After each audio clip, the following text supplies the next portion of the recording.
السلام عليكم ورحمة الله وبركاته. أهلا وسهلا، أرحب بكم جميعا. الوحدة الثانية بيتنا. د عربي زده کړې آنلاین مرکز ته راغلاست. په دې درس کې دویمه وحده شروع کیږي او دلته څه قوانین دي چې باید دې درس نه تاسو دویم وحده کې تاسو چې شی وایي چې یاد کړئ.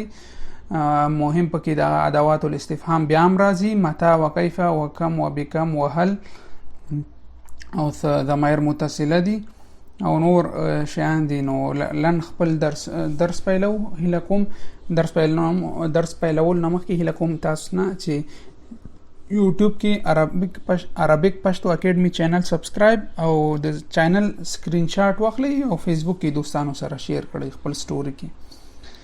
نو خپل درس پیلو. الحمدلله رب العالمین والصلاة والسلام على خير خلقه محمد وعلى آله واصحابه اجمعين.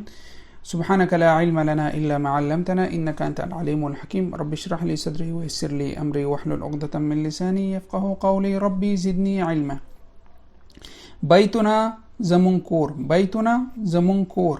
پانا یوسلو ولس ما پانا دا کتاب کی بیتنا. الدرس الثاني دوم درس بیتنا الجديد زمون نوای کور. بیت کور نا زمونک. بيتنا الجديد زمون كور.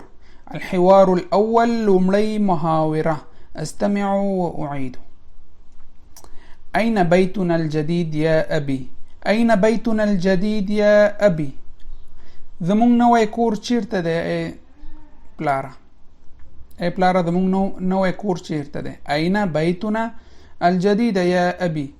هذا بيتنا الجديد. دا زمون نوای کور ده. هذا بيتنا الجديد. دا زمون نوای کور ده. متى نسكن فيه؟ متى نسكن فيه؟ کله مونږ پکې وسیږو؟ بعد اسبوع ان شاء الله. بعد اسبوع ان شاء الله. ورسته لیو اونی ان شاء الله. یو اونی ورسته ان شاء الله. كم غرفة في بيتنا الجديد؟ زمون په کور کې څو کوټې دي؟ غرفة څو کوټه. غرفه کوټې ته ویل کېږي. کم غرفتن څو کوټې دي زموږ په نوي کور کې؟ 5 غرف، 5 کوټې دي. 5 غرف 5 کوټې. غرف جمع د غرفه ده. اين غرفتي يا امي؟ زما کوټه چیرته ده موري؟ یا ای موري زما کوټه چیرته ده؟ غرفتك في دور الثاني. غرفتك في دور الثاني. ستا کوټه په دویم منزل کې ده. و أين وغرفة أختي أو زما د خور کوټه غرفتها في دور الثاني. دا غي کوټه په دویم منزل کې ده. شكرا يا أمي، ډیره مننه ای موري. أجزاء البيت د کور أجزاء یا حصے. استمع وأعيد. غرفة النوم د خوب کوټه. غرفة نوم د خوب کوټه. مجلس یعنی مرادی د مجلس کوټه یا د مجلس ځای. مطبخ پخلنځای. مطبخ پخلنځای یا اشپزخانه چې وایي پخلنځای. صاله سالون. یا تر موږ د علیز هم وایو د علیز. غرفة اطفال د ماشومانو کوټه. غرفة الطعام د خوړلو کوټه. چیرته چې کینی د هغې کوټې ته خوراک کوي هغه کوټې ته غرفة الطعام وایي. حمام ته ویل کېږي. درج زینه. مسبح حوض. حدیقه باغ. بوابة خارجية. خارجي دروازه. بهرنۍ دروازه د کور. غرفة الحارس د پیرادار کوټه. غرفة الحارس حارس پیرادار ته وایي. غرفه کوټې د پیرادار کوټه.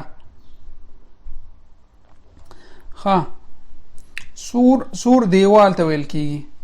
جدار غوندې دا خو هغه دیوال نه چې کوم کوټو کې دغه دیوال ته سور وایي. نافذه کړکۍ. سطحه ته وایي. سطحه. فنا د کور د خارجي حصې ته دغه ته فنا وایي، دغه حصې ته فنا وایي په عربي کې. ها لومړی تمرین وایو، استمع و اطبقو،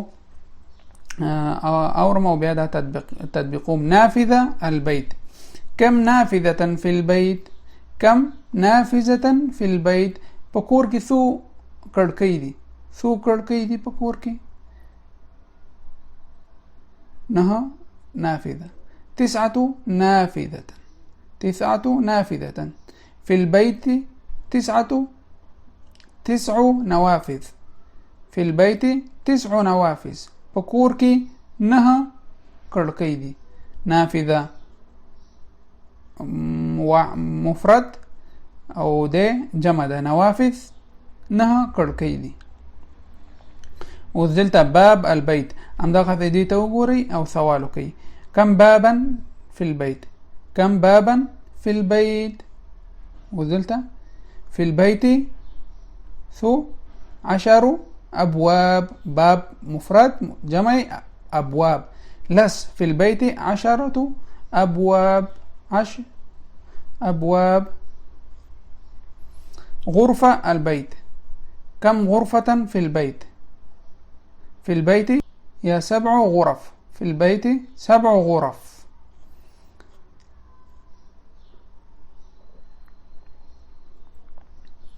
نو دا درس به پریدو، فلحال د پاره به همدومره درس هم زیات ویلی.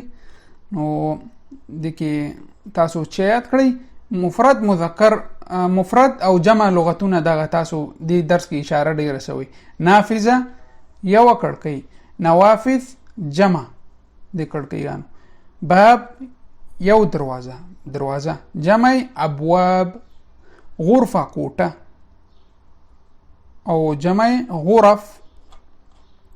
پاس نور دا د کور ساحې دي. ان شاء الله درس اسانه او چې پکې نشته کار څه پوښتنه وي کوم هیله کوم کومنټ کولای شي. نو بیا هم وایم چې یوټیوب کې چینل حتما سبسکرایب کړئ او دوستانو سره شیر کړئ. که څه پوښتنه وي کومنټ کې بیا هم وکړئ. نو تر بل درس پورې تاسو په الله سپارم. والسلام علیکم ورحمت الله وبرکاته.